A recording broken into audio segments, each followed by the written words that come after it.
Hello students. आज हम पढ़ेंगे सस्टेनेबल डेवलपमेंट। भाई, सस्टेनेबल डेवलपमेंट कॉन्सेप्ट आया कहाँ से? तो इसको समझने की हमें बहुत ज़रूरत है। 19वीं शताब्दी में जब औद्योगिकरण हुआ तो उस वजह से बहुत ज़्यादा प्रदूषण, डिफॉरेस्टेशन, रिसोर्स डिप्लीशन हुआ, और जिससे पर्यावरण के लिए खतरे बढ़ गए। जो साइंटिस्ट थे उन्होंने ये चिताया कि अगर पर्यावरण को के रिसोर्सेज को सही ढंग से उपयोग नहीं किया तो उसके खतरे हमें भविष्य में झेलने पड़ सकते हैं। और 1962 में रैकल कार्सन ने साइलेंट स्प्रिंग बुक लिखी, जिसमें उन्होंने पेस्टिसाइड्स के खतरों के बारे में बताया। पर्यावरण से संबंधित सबसे पहली कॉन्फ्रेंस विश्व स्तर पर 1972 में स्टॉकहोम कॉन्फ्रेंस हुई, जिसमें भारत से हमारी प्रधानमंत्री श्रीमती इंदिरा गांधी ने वहाँ प्रतिनिधित्व किया। एंड 1987 में ब्रुटलैंड रिपोर्ट ने आर कॉमन फ्यूचर में सबसे पहले सस्टेनेबल डेवलपमेंट वर्ड यूज़ किया। सतत विकास शब्द है, उसका उपयोग किया और उसे परिभाषित किया कि सतत विकास क्या होता है। तो सतत विकास is a strategy that aims to fulfill present needs without compromising the abilities of future generation to fulfill their own needs.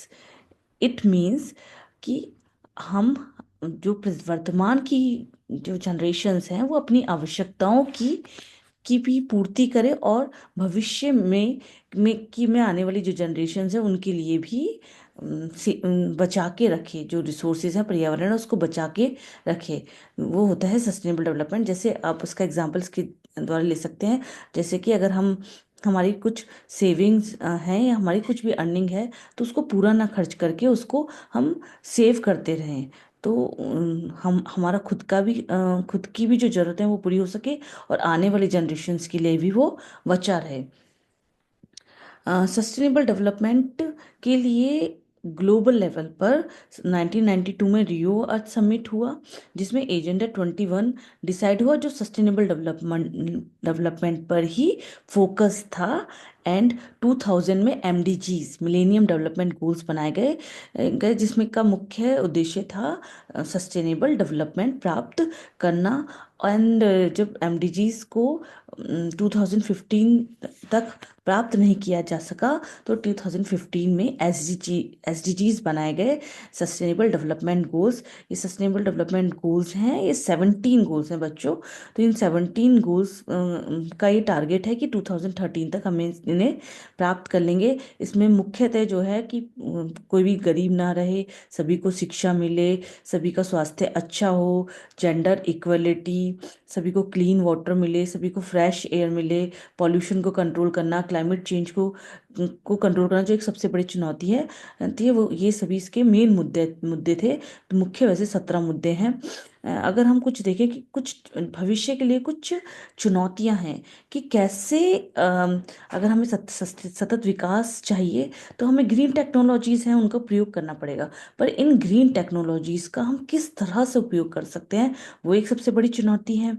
दूसरी चुनौती है क्लाइमेट चेंज, वो एक बहुत बिग इशू है, तो उसको किस तरह से हम कंट्रोल कर सकते हैं। एंड देन कारपोरेट रिस्पॉन्सिबिलिटीज, कि इफ़ वी वांट डेवलपमेंट, तो डेवलपमेंट के लिए हमें नए नए बिजनेसेस, नए नए एंटरप्रेन्योरशिप्स हैं वो विकसित करने होते हैं। तो ये एंटरप्रेन्योर की ये रिस्पॉन्सिबिलिटी है कि वो पर्यावरण को ध्यान में रखते हुए डेवलपमेंट करे और सर्कुलर इकोनॉमी की तरफ फोकस करे।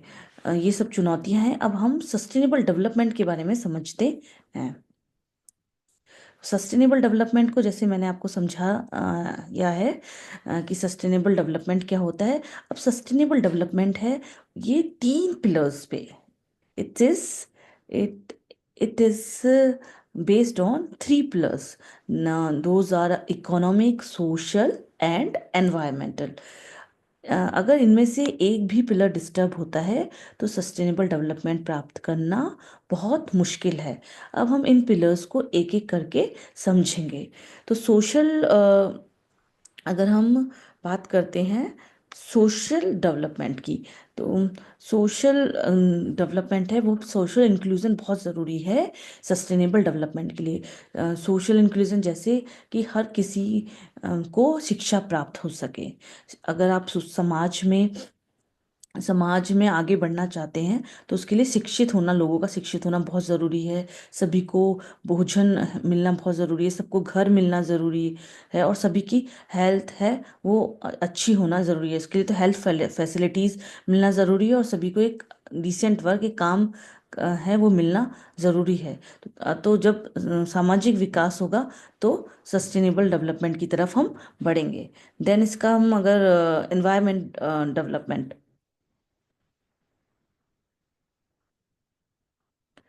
and now we'll talk about environmental development।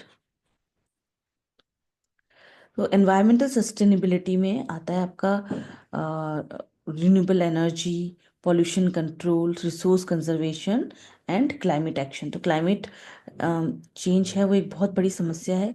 तो हमें इस तरह से रिसोर्सेज यूज़ करने हैं कि जो पॉल्यूशन को हम कम कर सके। तो अगर हम रिन्यूएबल रिसोर्सेज को यूज़ करते हैं, लाइक सोलर एनर्जी अगर यूज़ की जाएगी, तो solar energy, hydro energy, wind energy को यूज़ किया जाएगा, तो उससे क्या होगा, पॉल्यूशन कम होगा, और पॉल्यूशन कम होने से क्लाइमेट चेंज को हम रोक सकते हैं। और अगर हम रिसोर्सेज, नॉन रिन्यूएबल रिसोर्सेज को यूज़ करेंगे, तो नॉन रिन्यूएबल रिसोर्सेज हैं जो कि एक सीमित मात्रा में उपस्थित है, उन्हें हम लंबे समय तक बचा सकते हैं हमारे भविष्य में आने वाली पीढ़ियों के लिए। और हमारे पर्यावरण को रिन्यूएबल एनर्जी को यूज़ करके, रिन्यूएबल रिसोर्सेज को यूज़ करके हम पर्यावरण को सुरक्षित कर सकते हैं। तो ये दूसरा पिलर है सस्टेनेबल डेवलपमेंट का। देन नेक्स्ट पिलर है इकोनॉमिक डेवलपमेंट।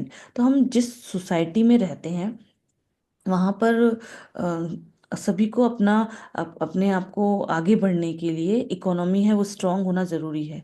आपका आर्थिक विकास अच्छा है तो तभी आपका देश प्रगति कर सकता है, और इसके लिए सभी को फेयर एम्प्लॉयमेंट मिलना ज़रूरी है। और जो इंडस्ट्रीज़, नए नए एंटरप्रेन्योर प्राइजेस डेवलप हो रहे हैं, उसमें सस्टेनेबल इंडस्ट्रीज़ की तरफ फोकस करने की ज़रूरत है। सस्टेनेबल इंडस्ट्रीज़ मतलब कि ऐसे प्रोडक्ट डेवलप किए जाएं, ऐसे प्रोडक्ट विकसित किए जाएं जो लंबे समय तक, जिनकी जो ड्यूरेबिलिटी है वो लंबे समय तक हो, और जिसके बहुत फ़ायदे हों। यूज़ एंड थ्रो वाले प्रोडक्ट यूज़ करने की जगह ऐसे प्रोडक्ट्स बनाने हैं जिन्हें हम सर्कुलर इकोनॉमी के थ्रू वापस उनका उपयोग कर सकें। और नई नई इनोवेशंस एंड टेक्नोलॉजीज अपनाकर किस तरह से हम रिन्यूएबल एनर्जी, रिन्यूएबल रिसोर्सेज को उपयोग कर सकते हैं, या और भी एनवायरमेंटल फ्रेंडली प्रोडक्ट्स हैं वो डेवलप कर सकते हैं। तो इकोनॉमी है वो एक बहुत बड़ा रोल प्ले करती है इको सस्टेनेबल डेवलपमेंट में।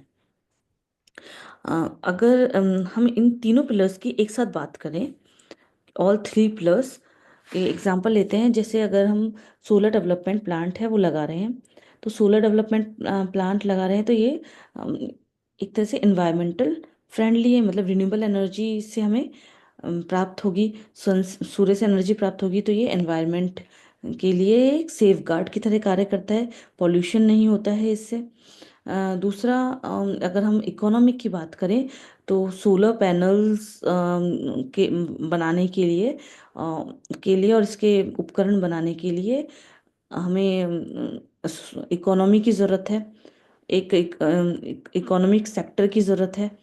तो एक जिससे जॉब्स है वो क्रिएट होगी, तो ये इकोनॉमिकली बेनिफिट है। एंड अगर सभी को क्लीन और ग्रीन एनर्जी मिलेगी तो उससे लोगों को अफोर्डेबल एनर्जी मिलेगी, तो सोशल डेवलपमेंट होगा। तो इस तरह से ये एक सस्टेनेबल डेवलपमेंट का एक बहुत अच्छा एग्जांपल है कि सस्टेनेबल डेवलपमेंट को हम जब इन तीनों पिलर्स को साथ लेके चलेंगे तभी हम सस्टेनेबल डेवलपमेंट को प्राप्त कर सकते हैं। तो in next video we'll discuss about sustainable development and social dimension in detail, and sustainable development and circular economy in detail. Okay, thank you everyone.